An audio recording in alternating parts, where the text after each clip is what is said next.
Okay, welcome. I want to start us off with just some basic terms that we're going to use in the class. Things like stress and trauma, coping and resilience. And what we're going to find is as we go through this class, there are lots of definitions of these terms in the literature. And that's not necessarily a bad thing. It just means that we're talking about human phenomena, and human phenomena are necessarily complex. But it's also kind of difficult. So I want us to have some basic terms and some basic definitions that we can use when we communicate with each other, be that in a discussion board or in a writing assignment that you turn in, so that we're all on the same page.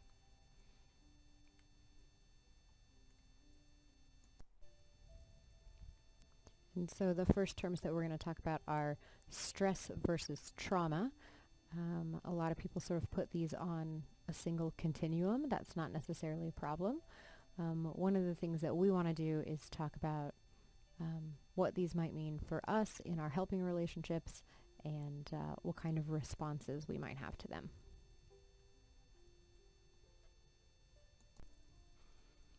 Okay, so stress. Stress is anything that requires an organism to adapt. An organism does mean an organism. When we talk about stress, we are talking about things like, plants and amoebas. But of course, for this class, we're mostly going to be talking about people. So anything that requires a person to adapt. When people talk about stress, they usually mean negative stuff, although some stressors are positive.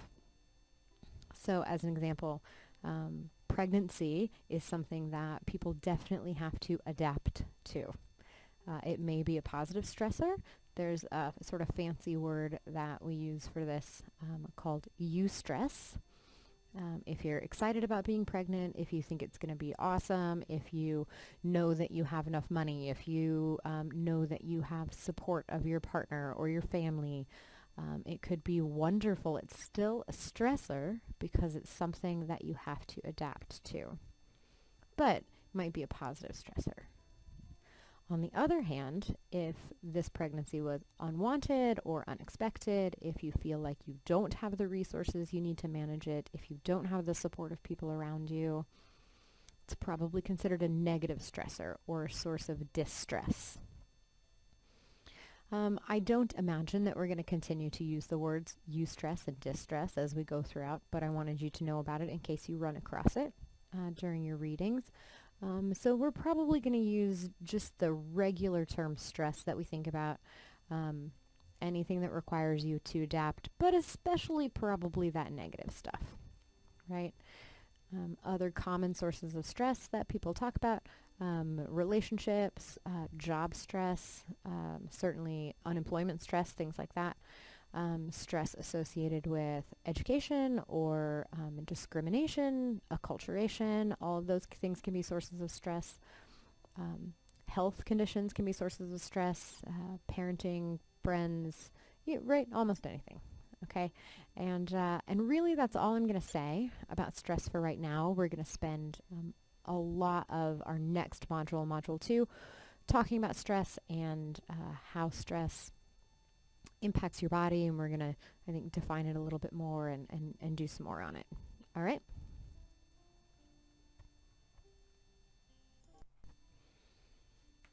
And you guys do please forgive me if the ding of my email goes off or you hear some voices of people outside my office. So trauma. For us, we're going to define trauma as a stressor that exceeds a person's normal abilities to cope or their perceived ability to cope. So let me say a little bit more about that definition. So a trauma is a type of stressor. It is something that requires a person to adapt. Most of the time when we talk about stressors, we're talking about things that people sort of feel are in the realm of possibility of coping with. Like maybe they don't have all the resources they need right now, and that is what's stressful about it. Trauma is something that's sort of past that. It's well beyond what a person perceives their ability to cope is. Now, I say perceived ability because one of the beliefs of mental health treatment, pretty generally, is that people do have more resources available to them, internal resources and external resources, than they realize they have. And so one of the jobs of helping professionals is to help them recognize what resources are there, and then to get other ones, and then in the face of something that is still outside their ability to cope, then to do a treatment kind of process. And so that's not what this class is about.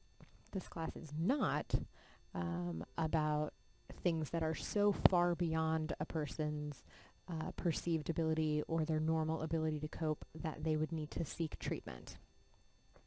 So one of the important things about this and your podcast, your APA podcast, and two of your readings are about this, which is sort of knowing when that has happened, not just trauma, but just sort of when a mental health treatment kind of scenario is what's appropriate. And again, for this class, we're really talking about things that are kind of not quite that far. But so anything that exceeds a person's ability to cope, or their perceived ability to cope, is a trauma for them, which is different for different people. So most people think that traumas are things like natural disasters, childhood physical or sexual abuse, sexual or physical assault, being in active combat, serious accidents like car accidents, things like that. But it doesn't have to be those things. There are a fair number of people who go through situations like that who don't ever end up showing any kinds of really negative effects. Sometimes we do call those people resilient. Don't worry, we're getting there to resilience. A couple slides. And then we see, that some people are not resilient, and that things that maybe we wouldn't consider a trauma is a trauma for them because it very much exceeds what they believe they're able to cope with. So we're going to talk a lot about coping. We are going to talk about resilience, but again, not going to talk so much about trauma for this class.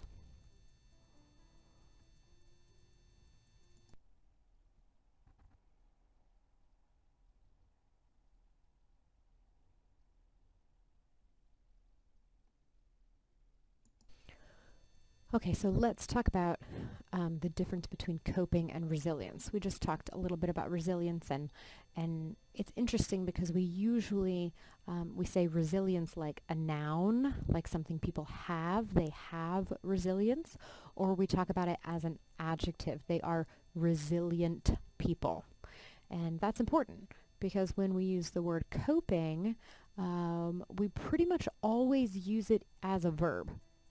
Coping, a person copes with a tragedy or an adversity. A person is coping well or coping poorly. And so coping we're going to define as the things people do. Things people do in response to stress or stressors, where resilience we're going to call the ways people are in stressful situation. And I know that sounds weird, ways people are, instead of saying the way people are, but resilience has a lot of facets that we're going to learn about, and I don't want to dismiss that, so I made it plural, even though it's kind of weird. The ways, the multiple ways, the different ways that people are in stressful situations. And then, specifically, I won't talk too much about it because, this is not just the first chapter of your textbook, but, basically your entire textbook, the expensive one, is about resilience. So I'm going to make this, the rest of this a little bit more about coping. To say, that resilience is something that all people have. It's a way or ways that all people are to different degrees.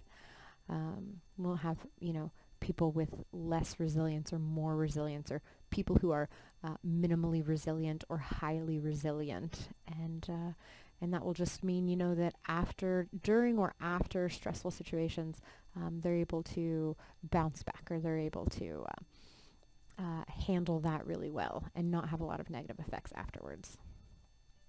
Again, coping, the things people do in response to stressors. And there's like about 1,000,000 definitions of this and about 1,000 ways of sort of making a taxonomy of coping and things like that. And so I want to give you a really basic version that we're going to be able to use throughout the class, even though we're going to learn some different ways of talking about coping.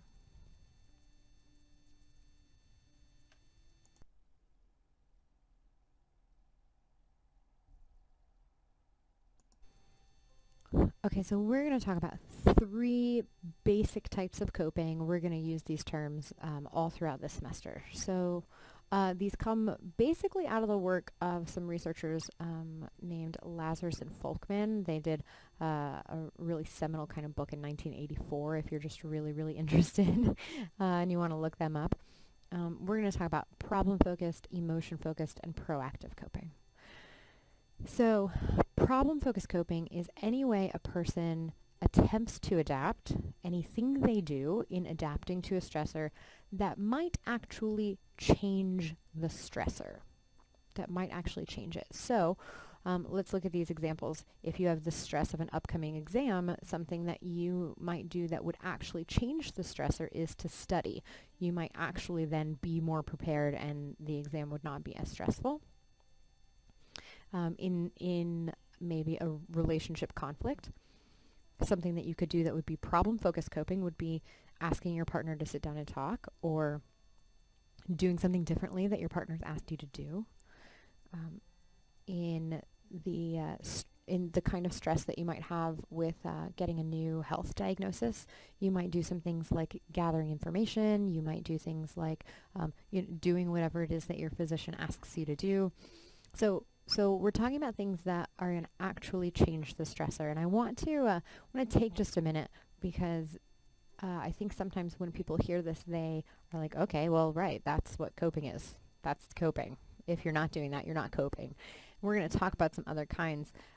This is a very American way of coping. It's very masculine, independent, power-oriented way of coping. And often it's very useful and sometimes it's not. So we're going to talk about that in a little bit too. I just don't want you to get married to problem-focused coping and think it's the only thing there is.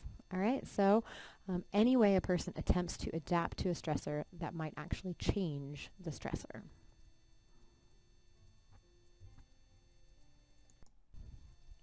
So emotion-focused coping.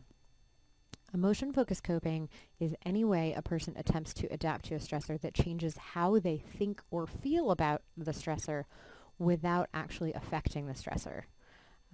So generally speaking, we're talking about things like emotional disclosure, distracting from the stressor, changing the way you're thinking about the stressor, and I know I can hear you almost kind of dismissing this, but hang on for a couple more slides, and I'm going to talk to you about some times when this is actually really useful. So here's some of your examples. If there's an upcoming exam, sometimes you get together to actually study, but when you get together, you really just sort of venting about about it, or you're getting distracted, you're talking about other things, and at the end of that, you feel better. You're not better prepared, but it was a nice time that you had.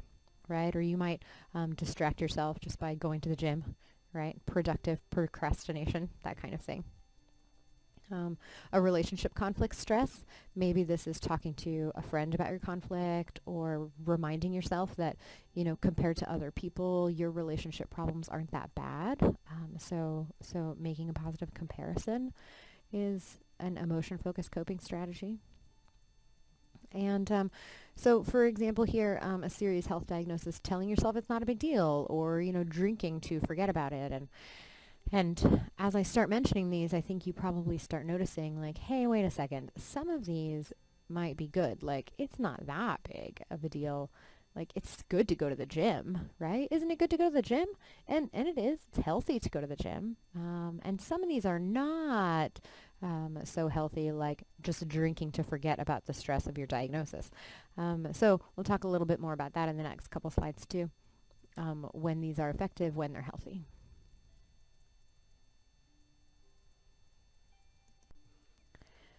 Okay, and the last type of coping that we're going to talk about is called proactive coping.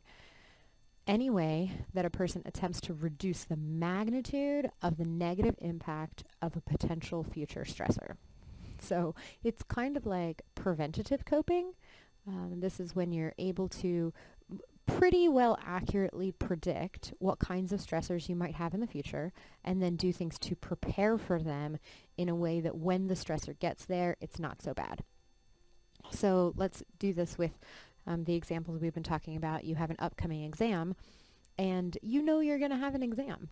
You can predict that pretty accurately. So reading as the semester goes along rather than waiting until the last minute might be an example of proactive coping, or just when you're signing up for your classes, sort of being reasonable and thinking into the future, saying, oh, I'm also getting married, I'm not going to have as much time, or I have different work commitments, or last semester I didn't do very well because I did too much, and so I'm going to sign up for a more reasonable number of classes.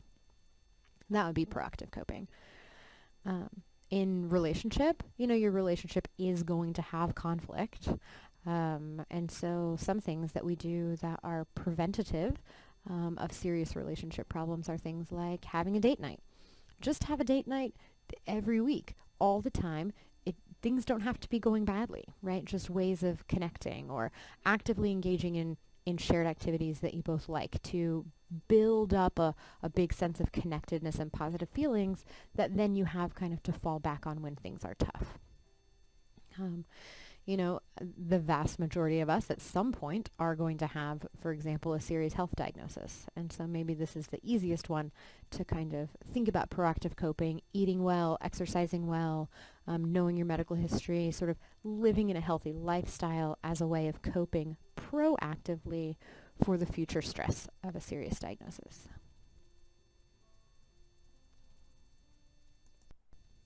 Okay, so of these three, when are they effective? When are they not effective? So problem-focused coping is effective when you have power. When you have power over the stressor, or at least when you have power over parts of the stressor. Okay? But it's not effective if you don't have power. It's not effective if you're not tackling the part of the stressor that you have power over. What happens is you just keep trying and trying. You get frustrated. You're using a bunch of energy that you could be using on other things. Just kind of throwing yourself against a brick wall, sort of demanding that things be different. So if you want to think about something like like a diagnosis of a terminal illness, there certainly are some things that you could be doing.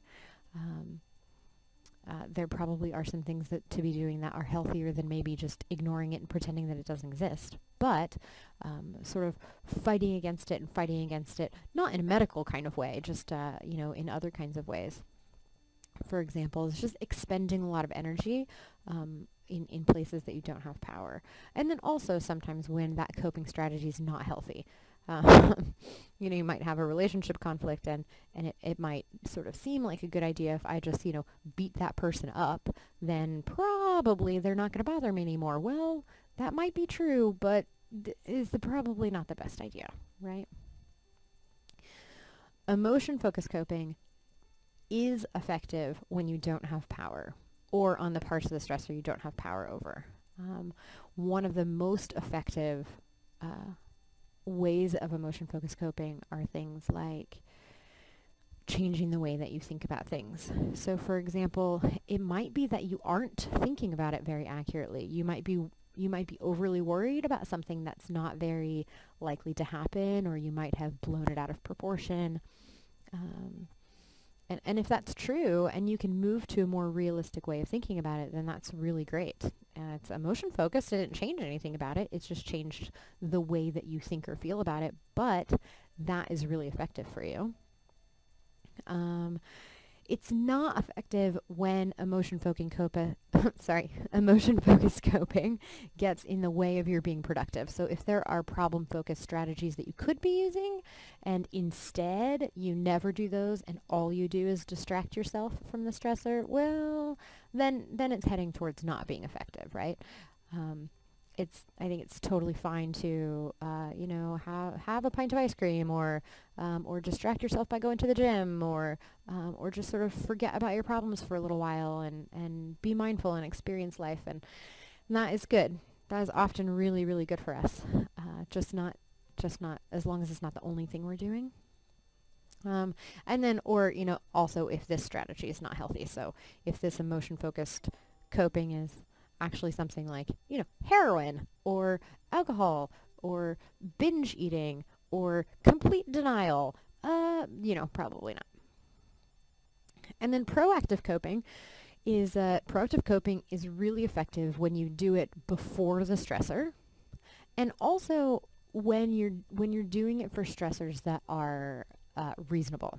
So if you get really bogged down in your planning and then it keeps you from working. So for example, you have a big exam, and instead of, you just keep putting your binders together and you keep retyping your notes, and you're just making really good plans for studying, but you never get around to studying. That's not good.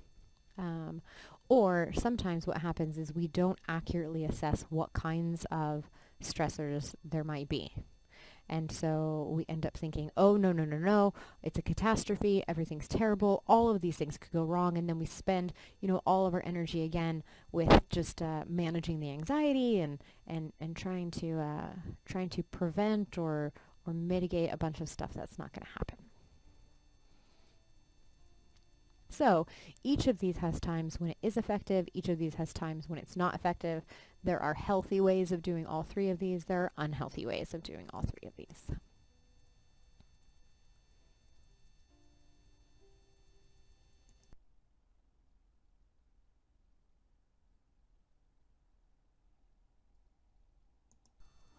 Okay, so this is just one more term that I want us to have in our repertoire to be talking to each other about, and it's locus of control. Locus of control is just a fancy psychology term that means where you think the power is. So you can think about this in a really big way, like all of destiny, or the power in the universe, or in the world, or in your whole life. Or you can think about it in a smaller kind of way. For example,